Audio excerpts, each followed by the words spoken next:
بسم اللہ الرحمن الرحیم والصلاة والسلام علی رسولہ الکریم وعلی آلہ وصحبہ اجمعین، اما بعد۔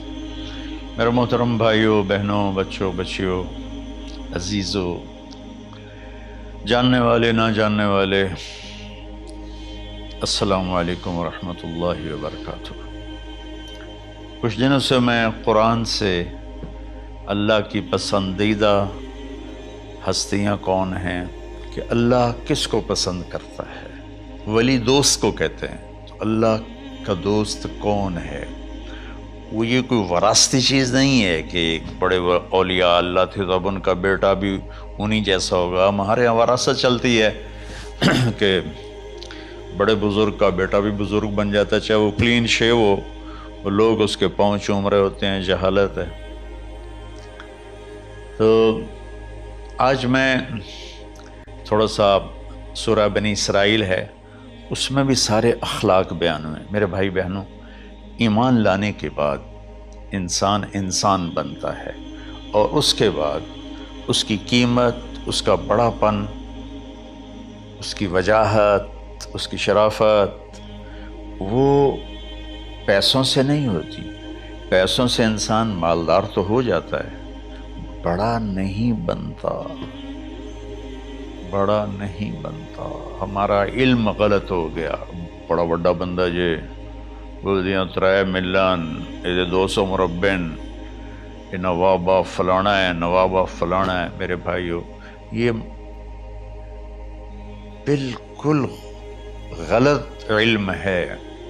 بڑا وہ ہے جسے اللہ پسند کرے، بڑا وہ ہے جو میرے نبی کی زندگی کے پیچھے چلے، بڑا وہ ہے جس سے اللہ تعالیٰ راضی ہو جائے، باقی سب چھوٹے چھوٹے ہیں۔ تو آج ایک تیسری جگہ سے میں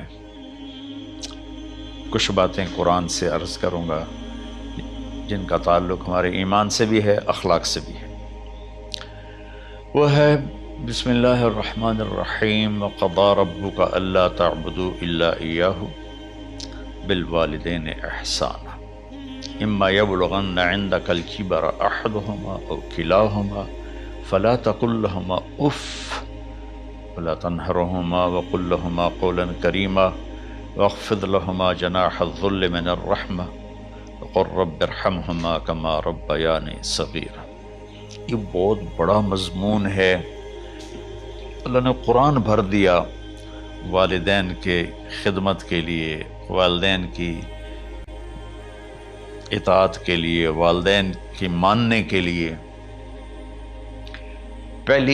پہلا جملہ ہے اور تیرے رب نے فیصلہ کیا، ایک مطلب۔ دوسرا، اور تیرے رب نے حکم کیا کہ بندگی صرف اللہ کی ہے، بندگی صرف اللہ کی ہے۔ عبد اسے کہتے ہیں جو ہر بات پہ سر جھکا دے، عبد اسے کہتے ہیں جو ہر بات پہ بچھ جائے، اس کو عبد کہتے ہیں۔ تو اللہ کہہ رہا ہے میرے بندو، میرا ایک فیصلہ ہے اور میرا ایک حکم ہے، میرے سوا نہ تمہارا ہاتھ کسی کے آگے پھیلے، نہ تمہاری گردن کسی کے آگے جھکے۔ ایک دوسرے سے مدد لینا، اس کو ایک دوسرے کی تعاونوں میں آ جاتا، تعاونوا علی البر والتقوی، ایک دوسرے کا ساتھ دو، ایک دوسرے کی مدد کرو۔ میرے نبی قرضہ اٹھاتے تھے۔ میرے نبی جب انتقال ہوا تو آپ کی زرہ 9 وسق پر، وسق 5 من کا ہوتا ہے، تو وہ جو کے بدلے آپ نے زرہ رکھوائی تھی کہ جب میں تمہیں ادا کروں گا زرہ لے لوں گا، اور آپ کا انتقال ہو گیا، آپ زرہ اپنی واپس نہیں لے سکے۔ وہ چیزیں جن کا تعلق صرف اللہ کی ذات سے ہے اور کوئی نہیں کر سکتا، اس میں صرف اللہ کے آگے ہاتھ پھیلا، جیسے ہم کہتے ہیں مدد، نصرت۔ اللہ کہتا میں ہوں، الا ان نصر اللہ قریب، سنو میری مدد تمہارے قریب ہے۔ تو اللہ تعبدوا الا ایاہ، بس ایک چھوٹا سا جملہ اللہ نے یہاں کے، چونکہ یہاں اللہ نے والدین اور اخلاق بتانے تھے تو اپنے لیے صرف ایک جملہ بولا، باقی باتیں بھی اللہ کے لیے ہیں، لیکن اللہ نے میری بندگی، اس بندگی سے مراد 5 وقت کی نماز نہیں ہے، حج، روزہ، زکوٰۃ نہیں ہے اس کی مراد، یہ ساری باتیں داخل ہیں، اور اس کے ساتھ 24 گھنٹے کی زندگی اللہ کی مرضی پر گزارو، نفع آئے تو شکر ادا کرو، نقصان ہو تو صبر کرو، برداشت کرو، پھر بھی شکر ادا کرو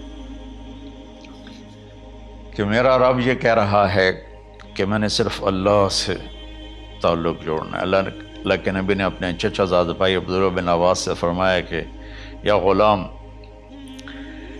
اے نوجوان، اسی کا بکلمات فاحفظہ، میں تمہیں چند باتوں کی وصیت کرتا ہوں، کیا؟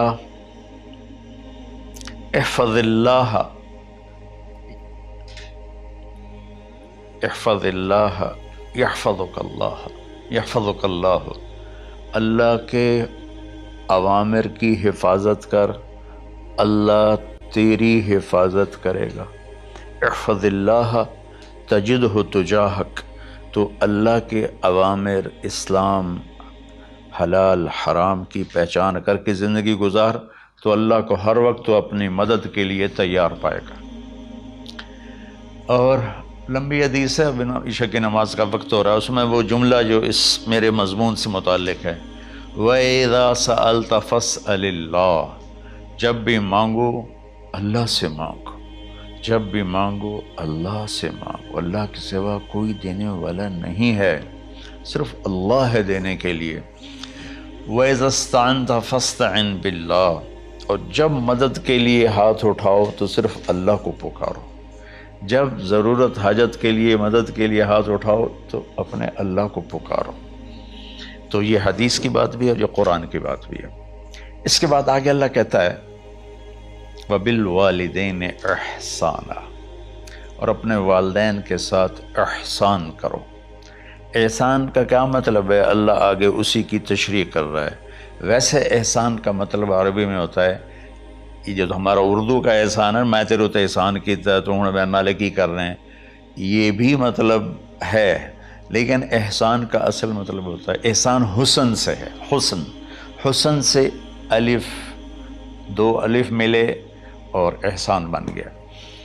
احسان کا مطلب ہوتا ہے کسی بھی کام کو جو دنیا کا ہے، دین کا ہے، اسے انتہائی خوبصورت طریقے سے کرنا۔ جیسے کسی دلہن کا میک اپ ہوتا ہے نا، تو 5-6 گھنٹے 4 گھنٹے کے بعد وہ کہتی ہے، جو ہوتی ہے اس کا میک اپ کرنے والی، کہ جی بس یہ مکمل ہو گیا ہے اور اب اس سے آگے نہیں ہے۔ تو آخری اچھائی کی آخری انتہا پر پہنچ کے کام کرنے کو احسان کہتے ہیں۔ تو میرا اللہ کہہ رہا ہے، میرے بندو، اپنے والدین کے ساتھ وہ کرو کہ جو بھلائی کی، خدمت کی، ماننے کی آخری حد ہے۔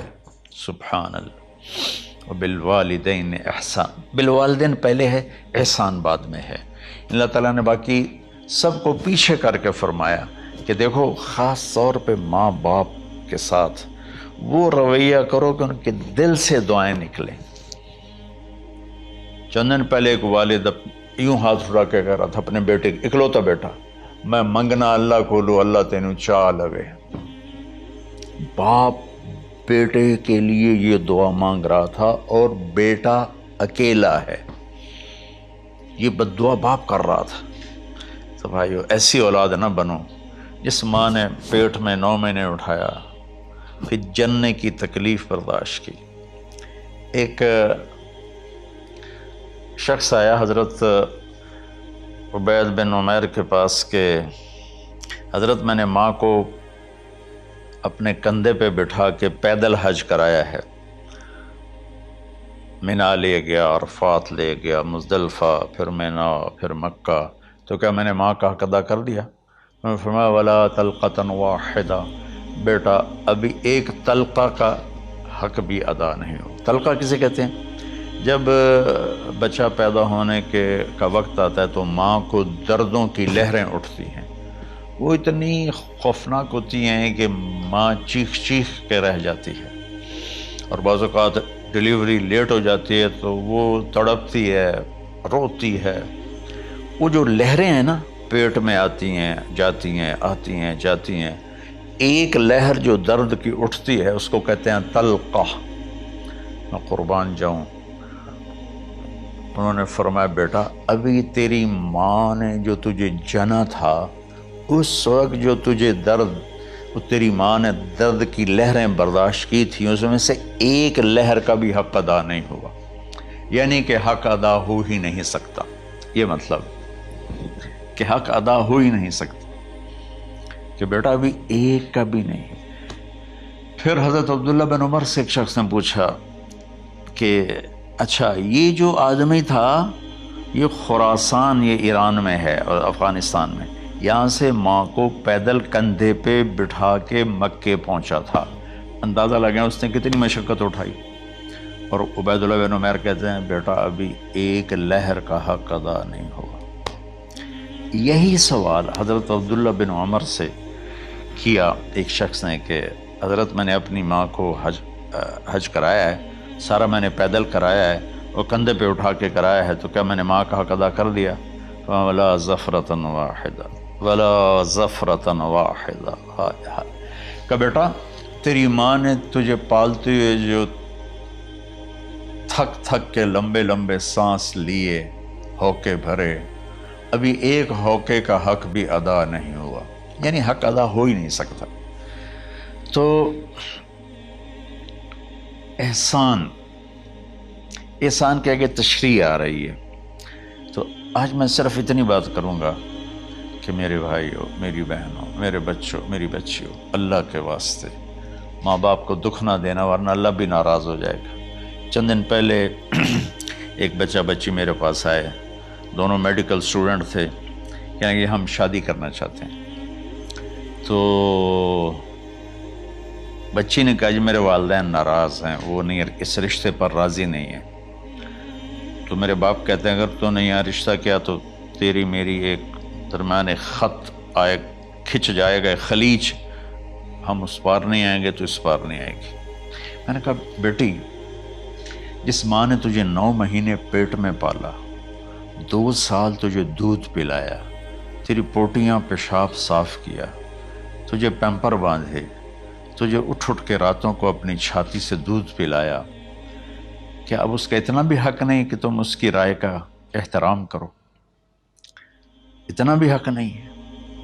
تو میں نے کہا بیٹا میری کوئی رائے نہیں ہے، تو اگر تیرے ماں باپ راضی ہیں تو بسم اللہ ضرور کر، اگر راضی نہیں ہیں تو دیکھو موت تک تجھے ماں باپ کی دعا نہیں ملے گی، اور ماں باپ کی دعا نہ ملی تو کچھ بھی نہیں ملے گا۔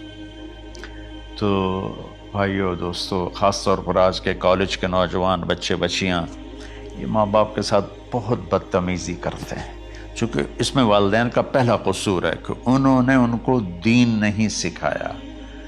بچپن میں انگلش میڈیم سکول، پھر او لیول، پھر اے لیول، تو انہیں کیا پتہ ماں کون ہے باپ کون ہے۔ ایک پرانی بات ہے، ایک شخص اپنے بیٹے کو لے کر آیا کہ یہ میرا بچہ ہے اور یہ فلاں جگہ شادی کرنا چاہتا ہے، اور ہم میں سے کسی کی رائے نہیں ہے،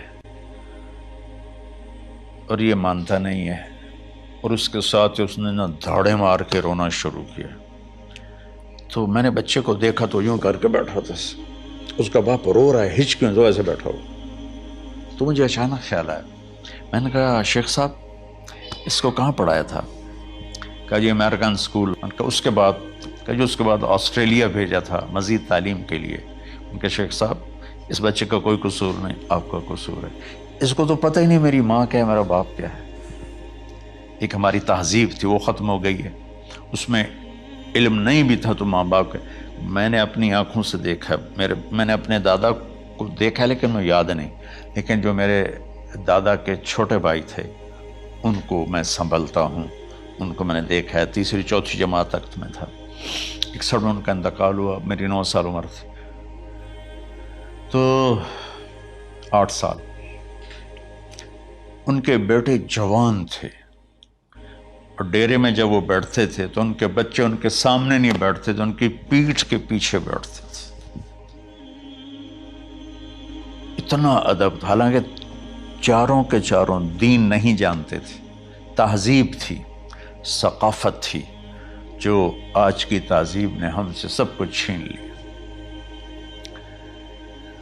اب بھی آپ جاؤ بیٹا تھر پارکر میں گیا ہوں 2-3 دفعہ، اور وہاں مسلمان نہیں، ہندو عورتیں جب گاڑی گزرتی ہے تو گھونگھٹ کو نیچے کر لیتی ہیں، اپنا چہرے کو فوراً چھپا لیتی ہیں۔ تو خیر بہرحال میں نے کہا شیخ صاحب اس بچے کا قصور نہیں، آپ کا قصور ہے۔ تو میرے بچوں، اپنے ماں باپ کو خوش کرو، راضی کرو،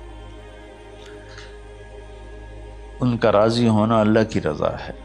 میں اس کی تفصیل انشاءاللہ آگے بتاؤں گا، آج میں صرف اتنا ہی میں نے تمہید باندھی ہے کہ ماں باپ کا کیا مقام ہے، ان کی کیا عزت ہے۔ ایک شخص آیا، یا رسول اللہ، میرا باپ میرے پوچھے بغیر میرا مال خرچ کر لیتا